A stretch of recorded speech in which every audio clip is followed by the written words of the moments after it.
Hello and welcome to a Monday night KicktalkReboot special. The results of the junior football card: McBookie.com Super League Premier Division. Athlete 2, Kilbirnie 4, Auchinleck 1, Beath 0, Middle 2, Shettleston 3. Super League First Division: Greenock 0, Kilsyth 2, Logs 4, Cumnock 3, Rutherglen 0, Clydebank 3, Yoker 4, Shotts 0. West of Scotland Ayrshire District League: Davil 1, Craigmark 2, Kello 4, Darai 1, Saltcoats 5, Ardere 3.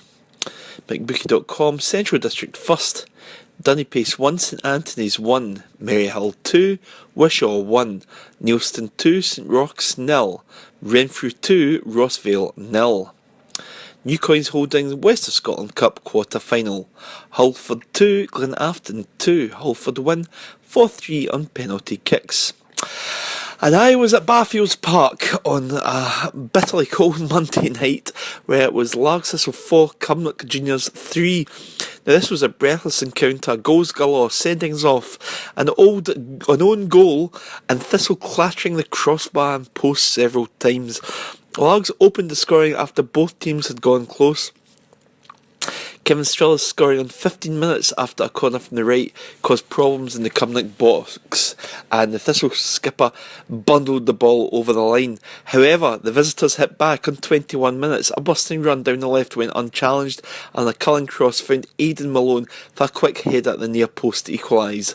Larry McMahon put Thistle 2-1 up with a side-footed effort into the bottom right-hand corner after Marks challenged the keeper of following a dangerous cross into the box from Struthers. Red cards were shown to both McMahon, the goalscorer, and Murphy of Cumnock after a challenge at the byline resulted in a flare-up. Largs moved 3-1 up with one of the goals of the game in 46 minutes as Gary Phillips did well to block a Cumnock move, and he teed up James Marks on the left wing. He cleverly lofted the high ball over the defender's head to Struthers. He showed composure to slam the ball into the bottom right hand corner of the net from 10 yards. Thistle's Graham Muir, he had a chance to put Largs further ahead. He gained space in the right but called his shot round the keeper and the right post.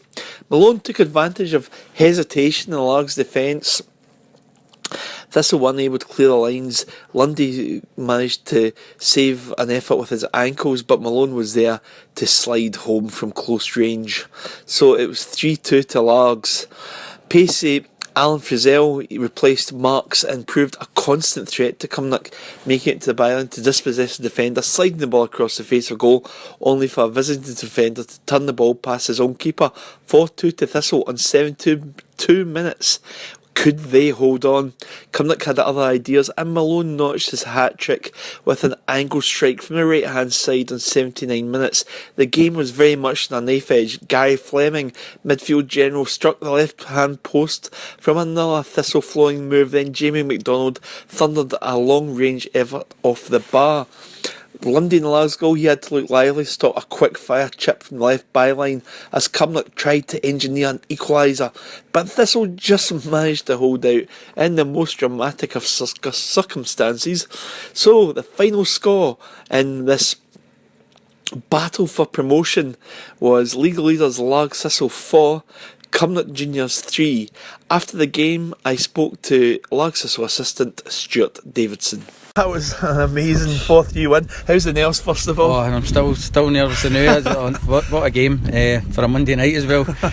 Usually Monday nights can be quite boring, but what a game that was. And to be fair, I think it's a game that we deserve to win.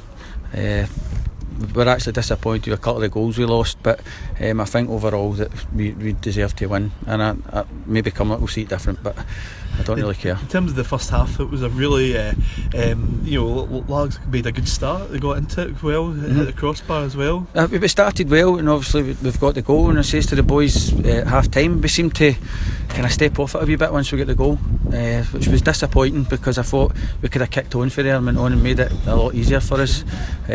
To be fair to Cumnock, they got the goal, come back into it. But again, the boys picked up, and they just every time Cumnock come back into it, we stepped it up again and just kept pushing. So I mean, I thought our boys were tremendous in it. I thought their effort and their desire was great. So it was disappointing, obviously, to have the red card as well, though, for Larry, wasn't it? That was.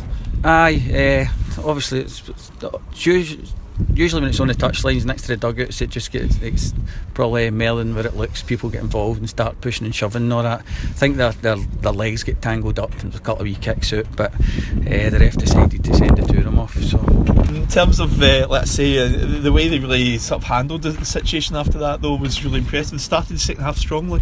Yep, just says to the boys that obviously we're ahead. Let's go and try and win the half and just keep doing the things we were doing at the start of the game. Just getting on top, winning more battles and testing the Cumnock defence, and that's obviously paid off for us. It was a brilliant goal, wasn't it, as well? The Strullers chip. That many goals I kind of forget. I know, I'm forgetting as well. Strullers, it was Strullers chipped it, and it was Marks that chipped it and Strullers finished it off. It was a good goal. I think it was Gary Phillips had done some great pressing on the left, blocked a couple of clearances for them, and Slicks played a great ball into Kevin, who's finished it great. So it was a hard one to take. It was windy out there the day, and it was in the air, and Kevin just kept his eye and finished brilliantly. And then obviously that OG battle, that was down to themselves, persistence.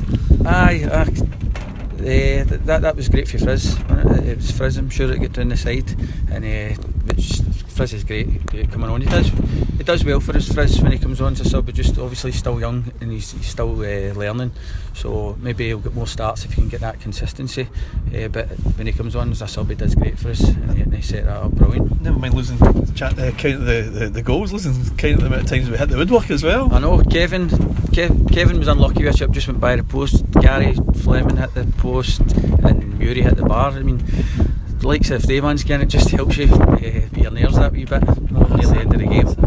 But listen, it's 3 points, that's it. It was a massive game, but we says to the boys before the game, let's forget the situation with the league and stuff. Let's just go out and try and win the game, because it's been a wee while. I think we've won a league games, a couple of games, so it was good to get back to winning ways. I'm with John McCowan just now from the Cumnock. That was a hell of a match. You'll be disappointed to come out the losers. Yeah, I was disappointed, but I don't think they played anywhere near their capabilities today, which was disappointing. You make excuses. We've got a lot of tired legs in there with 5 games in 10 days, but it's the same for a lot of teams just now. We just didn't play to our ability, so it's disappointing. Yep. Obviously there was a bit of a flashpoint in the first half as well, 2 red cards, which sort of changed the flow of the game a wee bit. Aye, well, I don't know, I thought it was quite harsh. The two of them are rolling about in the ground together, and I think they're both trying to get up, and it just looks worse than what it is. But the referee's not got a good view of it because it's happening to the outside of him, so it's disappointing, but we just need to. That's another suspension as well, which isn't good because squad numbers are obviously tight at this time of the season. There's tired players, so it's not ideal, but we just need to deal with it. You looked strong, I thought, in the first half. Certainly you got your goals, and you took the goals well. Yeah, we did, but we didn't defend properly tonight, which is unlike us. I mean, we've had some guys make uncharacteristic mistakes tonight, and it will not be too hard on them because they've saved us time and time again over the season, and just maybe had a wee off night, but we'll deal with that.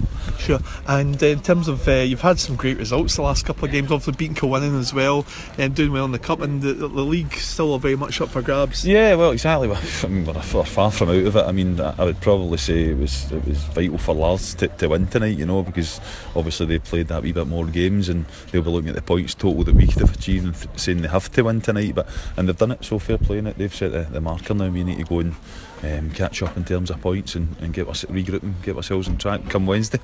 So that's a good thing about this time of season. You've not got long to dwell on a defeat. You're right into it again 48 hours later. So. And just to be word, obviously that Kilwinning game, that was a big game, big win for you on Saturday. It was great. Aye, we did really well. We mixed the team up a wee bit. That's Kilwinning, and we got the result. And the prize of it is a game against our biggest rivals in the semi-finals of a major cup. So we're delighted. We're looking forward to that. But as I say, the bread and butter's a league, and we need to recover from tonight. Take it to the chin and go for it again on Wednesday. Okay, concentrating that first. Thanks very much. All the best. Thanks very much. Cheers.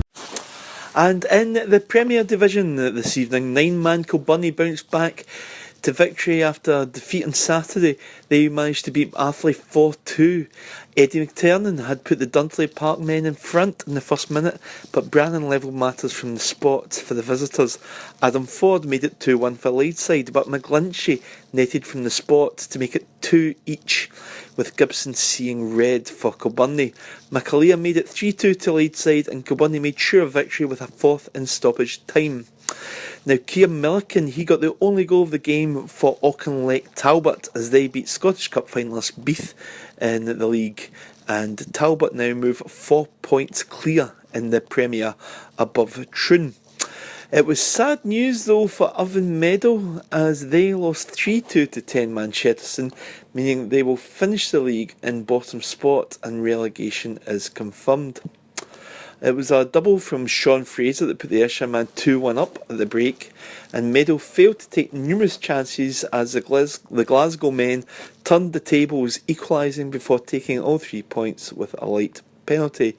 And into the First Division, a Mark Burbridge double and a strike from Jordan Shelvey sealed all 3 points for Clydebank, who move into second spot in the Super League First Division behind Larg Thistle. And in the New Coins Holdings West of Scotland Cup, Halford United, they threw away a 2-goal lead against Glenafton. Mitchell and McKillen had scored for the Ford before the Glens fight back, but the Blair Park side triumphed in the end on penalty kicks to seal a home tie against Beath on Saturday. That's it for Kick Talk Reboot tonight. Thanks for joining us and goodbye.